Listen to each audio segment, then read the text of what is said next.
It's the off season, folks, and we're right in the middle of it. It's late July, not exactly a bevy of topics to discuss, but one thing I've been wanting to cover about the Warriors for a long time, and I finally have an expert in the field, Keith Smith, joining me, and that's the salary cap situation and the luxury tax situation, and just basically what these penalties are, what the salary cap means, what luxury taxes mean, what gradient increases mean. I mean, there's so many nuances to the whole salary cap CBA situation. And Keith Smith is going to help us answer as much as he can about the complexities of the Warriors' financial situation. That's what we're going to cover today. We're going to find out the future of the Warriors, what they have to spend. We might do some prognosticating. Should be a good time. This is Locked On Warriors. You are Locked On Warriors, your daily Golden State Warriors podcast. Part of the Locked On Podcast Network, your team every day.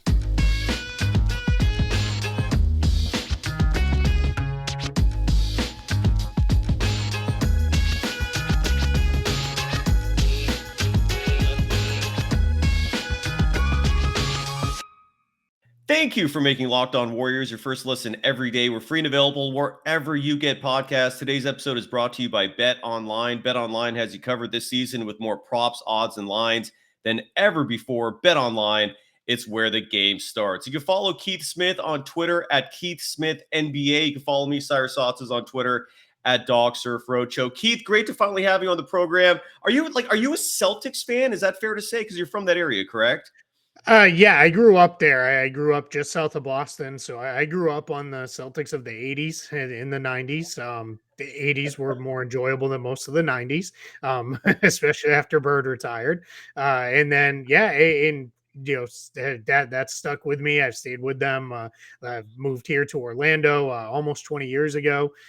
Lived in Southern California for a while. I've spent some time internationally in my pre-basketball career. So it's it's been one of those things. So yeah, it's Celtics fan is fair enough.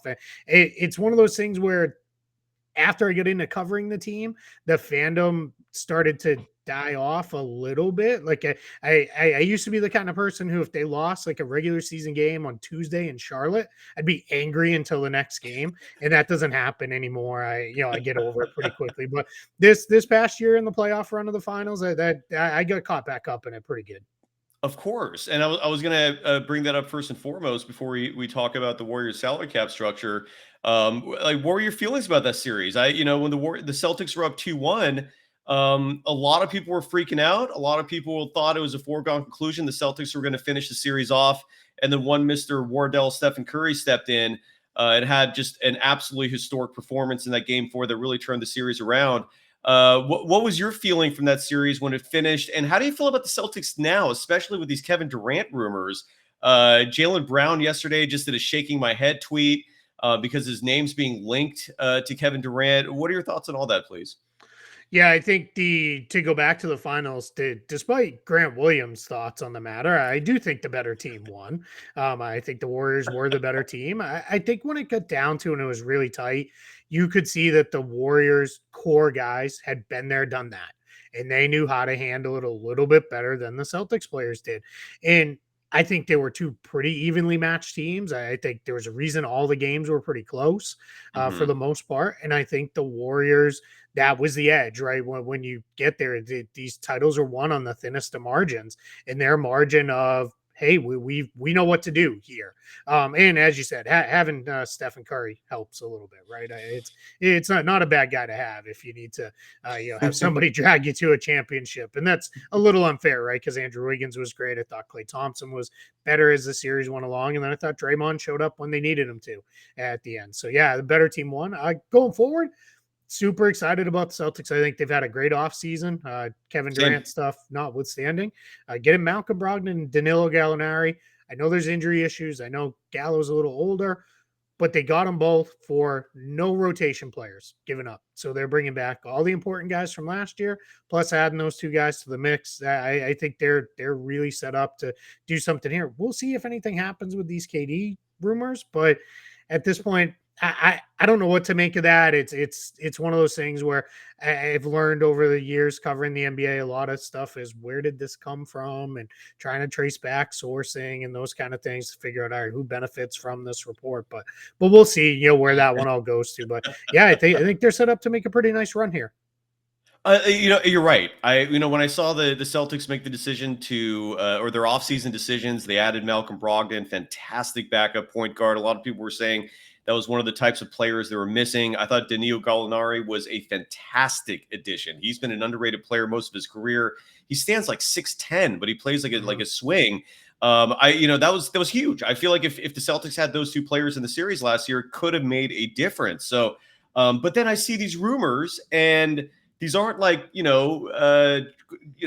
questionable reports coming out. I mean, these are like legit sources saying that the Celtics literally reached out to the Nets. They offered Jaylen Brown, who I thought was the best player for the Celtics in the NBA Finals, in a trade package for Kevin Durant, which supposedly the Nets refused. Did you like hearing that? That would have bothered me. I would not support that trade. First of all, I think the Celtics are better off with a much younger Jaylen Brown than bringing Kevin Durant in, who does not guarantee a world championship. What are your thoughts on that? Did you like it? And your thoughts, please. Yeah, I think I'm very conflicted by it because I'm seeing too much, and I try not to get caught up in the fandom side of it too much because you have the fans who are like, hey, Jaylen Brown's our guy, like forget it, I wouldn't trade him for prime Michael Jordan, right? And it's like, come on, like let's not be silly. But I do think when you look at it, it's kind of being. People are forgetting Kevin Durant was a 37-6 guy last year on almost 50, 40, 90 shooting. So that's pretty special. That's, there's no doubt in my mind if you replace Kevin Durant or replace Jaylen Brown with Kevin Durant in the finals, Celtics probably win that title because Kevin Durant probably lifts them just a little bit higher as they needed. But I do think it's one of those things where if it was the rumored package of Jaylen Brown, Derek White, and a pick, I probably swallow hard and I say, all right, let's do it. Let's really make this run, go get a title in the next 2 to 3 years and go. If it's Jaylen Brown, Marcus Smart, another player, multiple picks, at that point it tilts too far. And I would say no. And I would go from there. And it's, to me, this is a perfect trade rumor package discussion around what are your priorities? Is it to just win a title in the next couple years, win a couple titles in the next couple years, or try to keep that window pretty open for the next 5-6 years?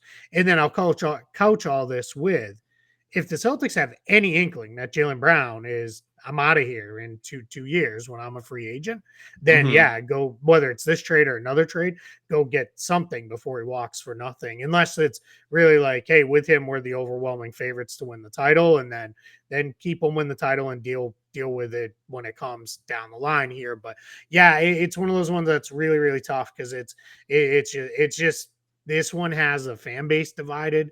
A lot of people are like, I think it's also there's Durant turned Boston down to go to Golden State back in the day, right? Yes. And then he went to the Nets, and he was part of that whole idea of well, he took Kyrie away, which is funny because no one was really sad to see Kyrie go by that point. He had already kind of quit on the team in the playoffs the prior year and done some weird stuff. So everybody's ready for that to end. But that whole situation, so that's been a little bit weird. So I think there is a little bit, if this was a different player, I think people might feel slightly differently other than, it's Kevin Durant. And now people are finding reasons to be like, is Kevin Durant even that good? And the answer, as we both know, is yes, he's that good. He is very, very good. But yeah, we'll see where it goes. No, he is that good. You're right. But there are negatives. I mean, he does turn 34 next year. He is moody. You never know if a year from now he's suddenly going to want another trade request.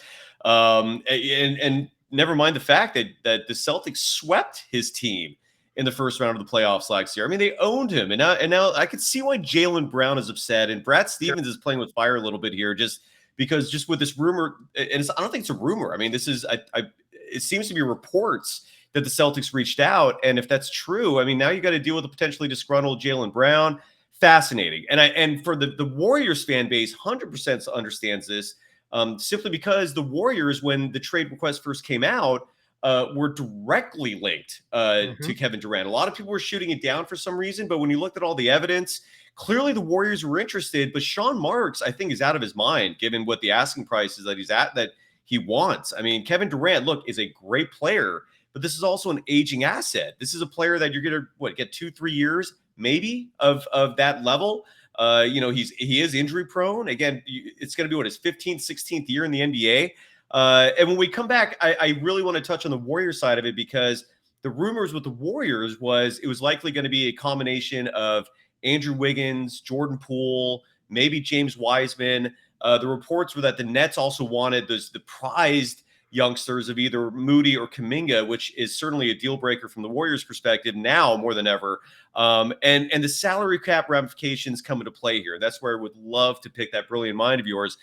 First, got to give love to a couple sponsors here. We did not have a show on Monday, so I'm going to give 2 sponsors love today. And just for people listening, by the way, we're now deep in the summer doldrums of the NBA season. So we're not going to be a daily podcast. We'll be 2 to 3 days a week until we get into probably, I'm guessing, September, October, depending on when Locked On lets us know.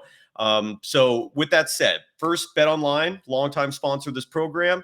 BetOnline.net, more specifically, is the fastest and easiest way to check in on all your betting needs. Find all your favorite sports and events at the #1 online source for odds, lines, and games. Find reviews and news of every league, including Major League Baseball. The NFL training camps are already here. The NBA, you can bet on futures, NHL, the same, combat sports, esports, and even golf. And here's an interesting thing, Keith, that I can get you involved in. When the season ended and the Warriors were hosting their 4th Larry O'Brien trophy in 8 years, they were the overwhelming favorites, according to BetOnline, to repeat as world champions next year. Since that time, it's been 40 days, and the Boston Celtics are now the heavy favorites to win the world championship next year. The odds have them at 4-1, the Milwaukee Bucks at 6-1, the Warriors in third at 7-1. Your thoughts on the odds makers now placing the Celtics not just as a slight favorite, but as a clear favorite to win the title next year? I've got to believe there's some pricing in of maybe Kevin Durant into that. I do think, I think at BetOnline specifically, because I get the emails from them, Celtics have been kind of inching up the odds ladder as over the course of the offseason, as they added, as we talked about, you got 2 good players without any major guys going out the other way. I think there's a priced in improvement factor of, hey, some young guys are going to be better next year. And now they've got that experience of getting there. Yep. We often see teams, it's funny, it feels like it goes one of 2 ways outside of the whole, right in pen here at the end of July, Warriors versus Cavs every year, like we did for half a decade. It feels like when teams make the finals, there is one of 2 things happen. Either it all kind of falls apart on them the next year and they don't ever sniff it again, or they come back motivated. Let's get back there and finish the job and come back the other way. So I would not personally put them that big of favorites. That's going a little too far for me. I think there are some other really good teams in the mix there, but I do think I think having them in that top grouping of teams would be very fair. And yeah, I agree. And as I try to tell people regularly, these odds are set based on public perception. So these Kevin Durant rumors, I think, help boost it. I'm just a little surprised that the Milwaukee Bucks past the Golden State Warriors. I haven't seen anything new happen with either team recently, except the Warriors added a solid free agent, and for some reason the Bucks have passed them now. But regardless, BetOnline is where you can go. They continue to be the top online resource for your sports wagering information. Head to BetOnline today or use your mobile device to learn more about the action happening today. BetOnline, it's where the game starts. And today's show is also brought to you by Built Bar. And look, I'm trying to lose some weight right now. I actually went surfing yesterday, and the first thing I did when I got out of the water was eat a Built Bar because they're packed with protein and low sugar. On average, your Built Bars have 17 grams of protein, and it's not just regular protein, it's collagen protein, which your body absorbs more efficiently and provides tons of health benefits. Remember, folks, the more muscle you have, the higher your metabolism is, resulting in burning fat quicker. And on average, Your Built Bar only has 130 calories, yet they also average 17 grams of protein versus just 4 grams of sugar, and covered in 100% real chocolate. These are yummy protein bars that actually pack a lot of punch in terms of health benefits. Go to built.com, use the promo code LOCK15 and get 15% off your order. Again, the promo code is LOCK15 for 15% off at built.com.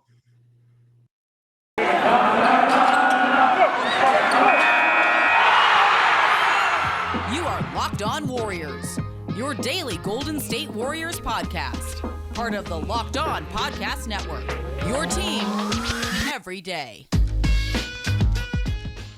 Thank you for making Locked On Warriors your first listen every day. For your second listen, get up to date on the latest news and rumors in the NBA in just 30 minutes every day with Locked On NBA. Locked On NBA, your daily NBA update in just 30 minutes. You can follow Keith Smith, who also updates the NBA very regularly, on his Twitter account at Keith Smith NBA. So let's talk about the Warriors. I heard, Joe Lacob said publicly that next year he's going to, and I'm not quoting him verbatim, I'm paraphrasing, but that he that he has a hard time paying both Andrew Wiggins and Jordan Poole max contracts next year. Andrew Wiggins will be an unrestricted free agent. Jordan Poole will be a restricted free agent, and Poole reportedly wants a max deal. A year from now, if this scenario presents itself, what are the Warriors really paying? Have you done the research? Like, let's say like Wiggins and Poole both are paid max contracts. I believe James Wiseman's salary jumps a few million dollars as well, up to $12 million if my number is correct. And please correct me on any of this. What kind of penalty are the Warriors looking at if they decide, they keep the roster the way it is? I believe Draymond and Clay are free agents in 2 years, but then you give Wiggins and Poole max extensions. Like, is that feasible? What kind of penalty would the Warriors see from the luxury tax? Inform all of us, please. Yeah, a big one. And I'm not trying to be snarky. It would be no. Please be snarky, even if you have to. Who cares? Yeah. Yeah, no, it would be record-setting like we've kind of never seen before. If we just said just this is what they would have on their books, numbers wise. You'd have Stephen Curry at almost 52 million. You'd have Klay Thompson 43 million. Andrew Wiggins would start almost 40 million on a max contract. Then you would have Jordan Poole at a little over 33 million on a max contract. Draymond Green at 27.5, and then James Wiseman at 12 million. So, and then you've got some smaller salaries in there, obviously, too, because you've got Kuminga, Moody, Patrick Baldwin, Looney. Dante DiVincenzo if he picks up. Yeah, you're sitting roughly at, let's just call it $155 million in total salary. Now, here's your I'm sorry, I blew that one. I read the wrong line because that would be good. You're sitting about $240 million in total salary. So I totally blew that one. It's okay. That's about, let's roughly say 79 million over the tax line. Okay. So yeah, it's kind of easy to see why he would say, yeah, I don't think so. I can't see us paying both those guys because when you're sitting there, that's a number that is even for me, that's like unfathomable. Like that starts to be numbers that don't even make sense. Because if you really break it down, you're investing $240 million into just your salaries. Then you're 79 million over the tax line.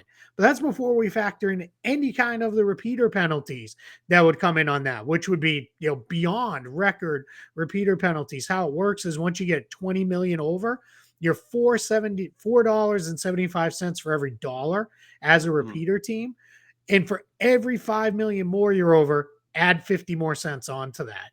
So we're talking 20, 30, 40, let's just call it 80 million there. You'd be sitting there, 20, you're talking $7-8 per dollar over, which is that's just the penalty portion on top of what you already paid in taxes. So now you're talking, 5 times that. You're talking well over $500 million for one season of basketball. When all said and done, right? Yeah, between salary, tax, and tax penalties, you're going to be up over $500 million.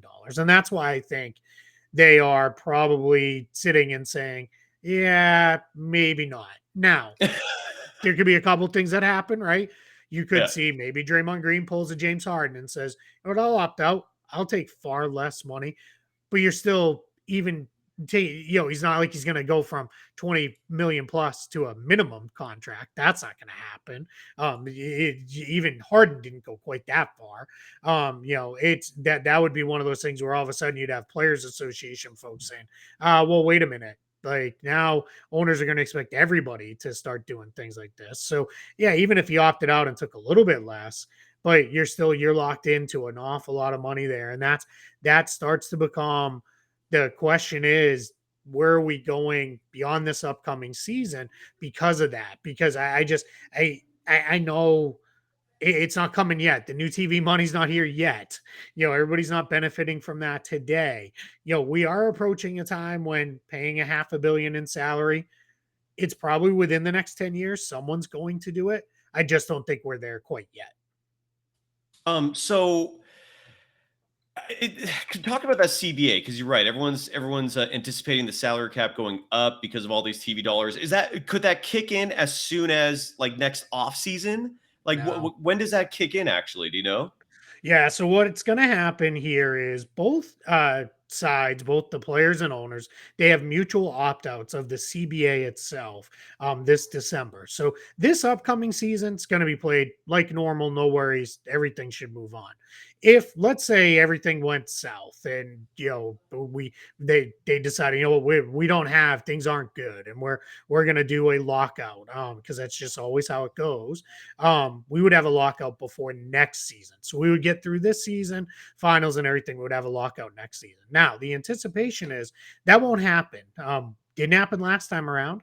The NBA and the NBPA have formed a really good relationship. I think as much as it sucks to have gone through multiple pandemic impacted seasons, they made it through it. It made it through it on the other side pretty good, right? They're sitting now pretty. And I always like to use the saying, we'd all rather split a half a watermelon or have split a half a watermelon than have a whole grape, right? Mhm. Everybody's making a ton of money here on both sides. So what we're going to see happen is they're going to negotiate. They already started it. They started it over the summer. They're going to continue to negotiate. And I have a feeling before that mutual opt-out comes, they're going to have reached an agreement on some stuff, because what happens is the hard things are the big items. How do we split the pie? Who gets so much of it? What happens here? What happens there? Well, the good news is those are pretty well hammered out. Now we're into, it's for guys like me, they're still major items. For fans, they're still big items. Like, how do we keep guys a year into a 5-year deal from saying I want to trade and those kind of things? But on their side, those are smaller items because those are they're almost like side letters, agreements, and amendments to the CBA to say, all right, hey, we're going to add in, hey, if you player and team agree on a 5-year contract, neither side can do a trade, until you're 2 years into it or something like that. We're going to get changes there. So that's what's going to happen. But the big change that's going to come after that, which is part of why this negotiation is going to be interesting, is we're going to get new TV money about 2 more years after, is when all the TV contracts come out. And now it's expected. ESPN has already said openly, we want to stay partners with the NBA. It's hugely important for us because also they put the games on ABC for the playoffs and the finals. TNT has already said we're going to stay partners with the NBA. But you're talking 2, 3, maybe 4 nights a week in the regular season at most there. That leaves 3 other nights a week where games are either we're all watching on League Pass or we're watching on our local channel or on NBA TV. I think NBA TV would happily say, hey, Apple, Amazon, whoever it is that now you've jumped in on these other sports. There you You go. want to air, Tuesday night is your exclusive window. Monday nights on, Apple TV is your exclusive NBA window. And we'll make sure the schedule always has, 1 or 2 marquee games on a Monday night or something like that. And I think that's where we're headed for this is we're going to have the regular players involved. But then we're also going to get a couple other parties involved here too that are non-traditional providers. So the streaming markets that are going to get in there, and that's going to throw that TV money from here pretty good to way up here off camera where no one can see it, and that's going to be where it all goes. And then everybody's going to be making a ton more money. That's why I say within a decade, paying $500 million for a team probably won't be a thing we'll say is that's absolutely insane. But that's a long time from now when, everything's going to be that much more. But that's why I think doing that, not this coming season, but the season after, that's still too early to be pushing somebody to that kind of levels, just because I just can't see it happening without a major change to, hey, the luxury tax is going to be, far less punitive. And I don't think we've got about 20 teams in the league that are very interested in doing that. I think most are, hey, Warriors, Lakers, Clippers, Knicks, Bulls, if you ever jump into the tax mix, Boston, all you big markets, you want to build your super teams, you go pay for them and pay, billion, pay $500 million. Well, the rest of us, we're going to try to level this playing field as much as we can. And it's just going to be hard to get a lot of change to that tax structure unless the players jump on and say, hey, now we've got Jordan Poole missing out on a potential max contract because the Warriors won't pay him. They still have restricted rights on him. That's going to force him down to $20 million a year versus the $30 million he could get. And then maybe the players get involved and they start fighting with alongside the big market teams to say, hey, we do need to make this less punitive, but we'll see where that goes. I don't necessarily expect that to be how it all plays out. That was a lot of information. Thank you. Where, one thing that could affect the smaller markets, and people here in the Bay Area have been talking about this a lot, is the fact that it doesn't matter whether the player is a free agent or if they were drafted. Those taxes and those penalties apply regardless. And there's been an argument that maybe there shouldn't be as harsh of a penalty. Maybe there shouldn't be any penalties if you're paying your own guys that you've drafted. A small market like the Oklahoma City Thunder comes to mind, given they've had a bevy of draft picks. Some of these players in a few years from now are going to be due for big deals. And if you keep them all, now you're paying the same type of taxes that the Warriors pay, because almost all their players, except for Wiggins, were draft picks. Could you see that being something that's modified in the CBA, or do you think it's going to be status quo? I think there is a chance. I think that is more than changing the tax penalties. I think how deals are taxed is more likely to see it get changed, because I do think they want to protect against, okay, cool. So you loaded up in free agency and went and signed 3 max guys. Yeah, you're going to still pay for that like you would. I wrote for Spotrac recently. I wrote an article about the Warriors, and it was titled, "Is the Warriors Spending Really Bad for the NBA?" And I'll summarize it really quick here. My answer to everybody who complains about it: boo-hoo, cry me a river. You drafted, as you said, you drafted and developed these guys. This is what we should want. This is, quite frankly, as sports fans, this is also what we should demand of our ownership, is your front office did the work. You picked the right players. Was there some luck involved? Sure, absolutely. Teams passing on Steph and the Warriors getting him despite him kind of saying, it's not really where I want to go. Initially, they said, too bad, we're going to pick you anyway. Some of that stuff is luck, but some of that's part of drafting. But when you nail Steph, Clay, and Draymond in kind of succession, well, you shouldn't be penalized more so because of that. And that's not something where it should be, well, you know what, you can't keep them all because too bad for you. Now, I do get it, right? The Warriors are in a different position than the Oklahoma City Thunder, than say the Orlando Magic, where I live. Those ownerships, those markets, they can't support having, $340 million players. It's just not something they're going to be able to do. So I do like the idea of, hey, I don't want to take any money out of the players' pockets. I want them to all get as much money as they can. This is great, because if my boss calls me tomorrow and says, hey, we want to give you, $1 million, I'm certainly not going to say no. I'm going to say, sure, let's go. When do I sign, and when's the first direct deposit hit, right? I want the players to get as much, but I would like to see it rebalanced, where if it's your own guy that you're re-signing to a deal, and I'll even extend it to if you went and signed a player like Mac McClung, right? The Warriors just picked him up. Let's say he pops and he becomes awesome.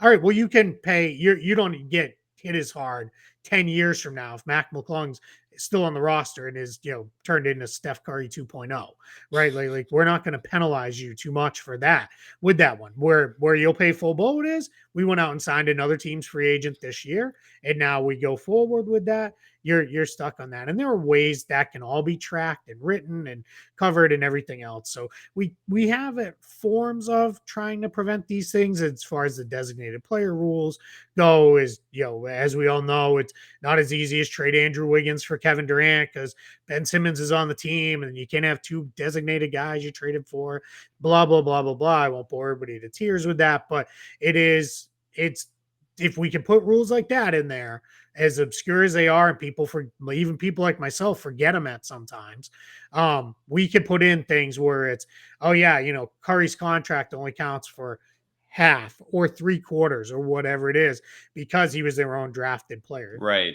I don't want him to make less, but let's count it towards, and I would say, hey, if you're operating as an under the cap team, let's only count it as half towards that, and you get more cap space, creates more player movement, allows teams to build up all the way to that cap, because we're going to see the cap jump in future years. And then let's change it to, if you're an over the cap team approaching the tax line, then it only counts. Maybe it counts 3/4 if you're under the cap. And if you go over the cap, it only counts as half towards the tax penalties or something. And then it doesn't impact the player at all. The player, Steph still gets his $50 million, because that, right, Steph, what we just ran through, his contract is really costing the Warriors like 300 to 350 million. Right, exactly. And you know who doesn't get a dime of that? Stephen Curry get a penny of that extra 300 million, because it all gets divvied up and spread out to everybody else around the league. So that's where we want to make sure that we're doing this the right way. Well, I was about to ask you that, like, where does that extra tax money go? Because I've read the language and it is not specific. Does it get reallocated to the other teams? I've read language like special interests, like I don't know. So you're saying like all that extra money just gets redivvied as like a pie? Yeah. So what happens is, and this is I think a point of confusion for some people, the tax snapshot is taken at the end of the regular season. On the last day of the regular season, whatever your roster is, as the season comes to an end, they take your tax snapshot. Now, we all know, right? Teams make trades in between the end of the regular season and the start of the new year. That's when a lot of the draft day trades happen and those things. Those don't factor in. So you can't cut your tax bill after the end of the regular season, even if you send money out. There were Jazz fans that were like, oh, cool, we traded Gobert, we saved a bunch of money in that trade, so our tax bill comes down. 1, 2, don't root for lower tax bills. Billionaires own these teams. Who cares? Make them pay for them. I'm with you on that. Right? Yeah, like that's, I get it when it becomes well, if we have a lower tax bill, we can use this exception and sign up. Then, root for it. But once you're up and over the limit, who cares, right? So, 100%. But anyway, yes. Then what happens is, sympathizing, sorry to cut you off, but the sympathizing for billionaires is ridiculous to me. It's they can easily afford all this. But continue on. These are hobbies, right? Nobody makes their living off their teams anymore. These are hobbies on their side project off of something else they make their billions off of. So, so I go back to them when I go back and look at the where the tax money goes. What they do is they take that snapshot, then we have 400 million total in tax distribution to be divvied up or whatever it is. And then what happens is a chunk of that money gets divvied up amongst all the non-tax teams. That's why you will see teams, if they're it's generally even within 5 million of the tax line, they will do everything they can to get out of the tax, because their ownership is pushing their front office, get us out of the tax. Like, we don't want to be sitting here paying the tax, and missing out on this. And what actually today is the day everybody's going to get about $10.5 million of the 23 non-tax paying teams from last year. They're all going to get about $10.5 million from the league today. Goes straight into the ownership. Now, you hope those owners turn around and would reinvest and say, hey, you know what? We just got this 10 million. If we go 3 million into the tax, but we all exactly know where that goes. And to be totally fair, every once in a while, you'll have ownerships groups come out and say, hey, that new, section of the arena that we built up, and because, if they own the arena too, or we improved parking around the area or whatever, we did whatever. sometimes they do come out and say that came because we got a chunk of money through the tax distribution. But more often than not, it's all right, we're gonna, I hesitate to say pocket it, but it's just going to be, becomes just part of our revenue stream, and off we all go forward with that. And then the last thing I'll say with the Warriors and their spending too is one of the things that I think they get unfairly dinged for a lot is they're not owned by Steve Ballmer, who in the time of me saying this sentence made, the amount to pay whatever tax bill he gets hit, right? It's, that's not who they're owned by, right? And somebody did a ranking of the ownership's wealth when you take away their assets and things, and they were I want to say in the lower third. Now, Yes, having Chase Center, which I'll be the 99th person to make the joke, it prints money, right? And it might as well be what it's for. I fully understand and get that, but the first year and a half that building was open wasn't making much because there wasn't anything going on because we were sitting in the middle of a pandemic. But that's why I think in a way too, instead of a lot of these other markets crying poor mouth, they have reinvested time and time and time again. And I'll also say this last piece on it. I want to say it's of their recent titles, I think 2 or 3 of them, they weren't a tax team, period. You're right. No, you're right. No, you're absolutely. And this is where I've made this argument repeatedly because you're absolutely right. They had Steph on that really cheap contract. Clay was nowhere near max. Draymond was on a cap-friendly deal. Like there was a reason why they were able to add Kevin Durant on a free agent contract because they were that far under the cap. And so you're absolutely right. And what I always point out is that even though Lacob and Goober, I've heard Peter Goober's actually filthy rich, but I don't know for sure if we can confirm that. But I think he's part owner, right? Like it's not part of, that's the 24%. The thing I've been looking at, I think, was the primary owner. And I'll say this on the Kevin Durant thing too. It would have been very, very easy for them at that point to say, nope, he just let him go. Let him go to Brooklyn. We're not going to take back D'Angelo Russell in a salary slot because that's really no disrespect meant to D'Angelo Russell, but that's what they did. They preserved a $30 million salary slot. And the asset, yeah, exactly. Right. So they could have very easily said, no, we know Clay's out for the year. Let him go. I don't think anybody knew Steph and Draymond were then going to get hurt too, obviously. But they could have very easily said, we're going to take a step back. We're going to get our finances in order and then we'll go. But instead it was, nope, we'll preserve the salary slot. We know this will cost us tax, even though we're probably naturally going to step back just a slight bit. And then let's go from there. And that is, to me, again, that should be applauded versus all these people crying and complaining about, oh, these Warriors are spending money. Yeah, I get it. If this was like when Mark Cuban first came in, he was like the richest new owner in the league. And it was like every year was like increase until, you couldn't see it anymore. I would get it. If Steve Ballmer was doing that, which to some extent he kind of is, we'll see if it pays off. But again, they're winning and it's mostly with their own guys. Like that's crazy. And now to be fair, we are seeing, I think they've hit some upper bounds, right? They could have kept both Payton and Porter. They could have gave Gary Payton the exact same contract he got from Portland. I don't know exactly how, I haven't heard yet that Payton was like, nope, I'm out. I'm going to Portland no matter what. But they could have.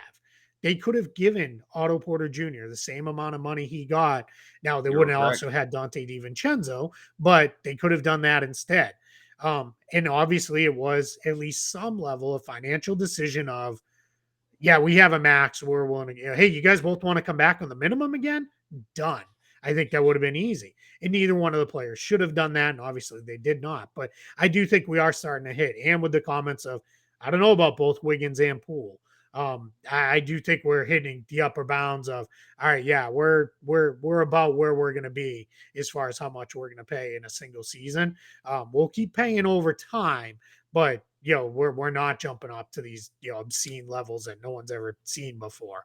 You're absolutely right. Because what I read, if my understanding is correct, I believe the Warriors saved $56 million swapping Otto Porter Jr. and Gary Payton II for DiVincenzo and then JaMychal Green.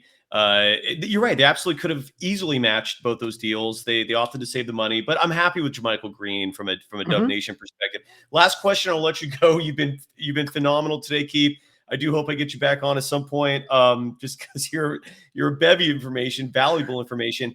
What will come first? The Warriors having to make a decision on Wiggins and Poole, or the salary cap, the CBA being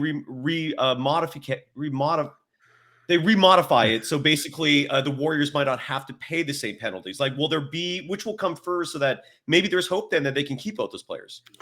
I think we'll have a sense of what the CBA may change to look like if it's going to be there. I think we'll have a pretty good sense Okay. because Wiggins and Poole that's a this time ish next year, right? That's a July decision for next year. Wiggins will be unrestricted, and even Poole, you can stretch it a little longer because he's going to be a restricted free agent, and you That's can true. kind of hang on That's to him true. Yeah. on there if you had to. But we'll know because what we'll either have is a reconfigured CBA, and everyone will know what the rules are going to be well in advance of that. Or, unfortunately, I hate to say it this way, even if it doesn't result in any kind of lost games, we'll have a lockout. And a lockout isn't always it gets such a negative connotation. And in general, yes, I get it is a negative thing, but it's just a mechanism. It's just the way we put everything on pause. We basically say we're shut down till we reach an agreement. But I tend to believe before either side opts out in December, I think we're going to hit a new agreement. And I think they're going to spend the rest of the summer, the early part of the fall, really hammering out these details on what do we want to do. And there are, the Warriors are most public, right? Joe Lacob just got fined $500,000 for, saying, but it's funny because it got misconstrued that he got fined for criticizing the tax penalties when it was really got fined for talking about CBA stuff publicly, which you're not supposed to do. And that's happened to other owners and agents and player, and a bunch of people have been got caught in trouble on that. But I do think I do want to say the Warriors are not the only team that is pushing, hey, let's maybe think about these tax penalties a little bit. And I think they're going to be joined with a handful of partners who might be looking at this year, next year, and the couple of seasons before the new TV money kicks in and everything pushes up. With that, there's definitely people who are looking at it and saying, yeah, hey, you know what? They're the loudest about it because they paid the most, but we kind of don't want to be in that spot either. So I do think we're going to see something move on that one here. So I do think by the time we get to next summer, when they're really going to make these decisions, they'll know. I even think before we get to the trade deadline, if it became, all right, well, we can't re-sign this guy anyway. Let's get him moved off, and let's move Andrew Wiggins and split that $33 million contract up into two $15 million contracts or whatever it is. Let's go that direction. They'll have a pretty good idea with that. The last thing that I'll say too is, please. I just want to, and now you're learning too. I like to talk. If nothing else, I love the sound of my own voice. Promote away if that's what you're going with. First of all, your website, real quick, your website Spotrac is phenomenal, and I would like to raise awareness for that. It's spotrac.com. Spotrac, highly recommended, folks. When you watch this show, I oftentimes have Spotrac.com open as one of my tabs to get information because it's easy and it's valuable, it's accurate. So kudos for working for a great company, and please plug away. Yeah, promote whatever you need. Yeah. I think there's a potential if we're both lucky enough 10 years from now to be still doing this in whatever format it is, or it'll probably just download directly in your brain 10 years from now. But I think there's the potential that exists. We're having repeat conversations because I think the Warriors are set up better than any team I can remember. And I'll go back to, like I said, I've been watching the Celtics since the 80s. And I remember when the setup for the Celtics was as Bird, McHale, and Parrish age out, we've got Reggie Lewis and Len Bias are going to be next. And unfortunately, Len didn't make it, passed away. Reggie passed away earlier than he should. But I think with the Warriors, since that Celtics team, I think they are best set up to thread that needle of where we're going right from one group of great players to potentially another group of really good to great players. I'm not going to say it's going to be the same because they've lived a charmed life in this dynasty, over the last half decade or more. But I do think as far as staying very good and competitive, they're set up to be right there because as those other guys are ready to take a step back, and I think that's still probably 2-3 years away, the way those guys still look. But you've got Wiseman, Kuminga, Moody. if they could keep Jordan Poole, which is part of why I think Jordan Poole might be more priority than maybe Wiggins. Andrew Wiggins. We'll see. I know Yeah. that's a big debate amongst Warriors fans right now. We'll see how that goes. But they are so set up. And again, it's because, yes, I realize they dropped in the standings, and that's how they got Wiseman and Kuminga and all that. But it's just smart scouting development. I'm not out on Wiseman. I think he's still going to be really, really good. I think people have given up on that guy way They too have. soon. You're right. Yeah, I think we're set up that this is going to keep going for a while there in Golden State, where this team's not going away anytime soon. Bravo. Follow Keith Smith on Twitter at Keith Smith NBA. Thank you for that incredible information and just for a great show in general. Hope to have you back on soon. And again, you can read all of his content. By the way, obviously, if you go to his Twitter account at Keith Smith NBA, you can find the link for his author page. But Spotrac.com, phenomenal website. Congrats on landing there and all your success. Because we were talking before we started recording. I remember like 2-3 years ago, all of a sudden you showed up on Twitter, and I was like, "Who's this guy?" Like, and you're just throwing all this information out, and you're just throwing your name out there, like, "I'm available for hire." And I remember thinking, like, "Is this going to work?" I'm curious, and it did, man. You kept landing gigs, and I'm happy for you, brother. Thank you. Congratulations on all your success. Hope it continues on. Congrats on your beautiful family that you told me about before we started recording. So, bravo. It looks like things are going good for you, and I hope they continue to do so. Thanks. Thank you, Keith. Thank you so much. I appreciate it so much. Thank you for having me. All right, man. That was Keith Smith. I'm Cyrus Saatsaz. You can follow the program on Twitter at Locked On Dubs, and me on Twitter, Cyrus Saatsaz at Dog Surf Roadshow. And one more time, Keith Smith on Twitter at Keith Smith NBA. Thanks, everyone. Later.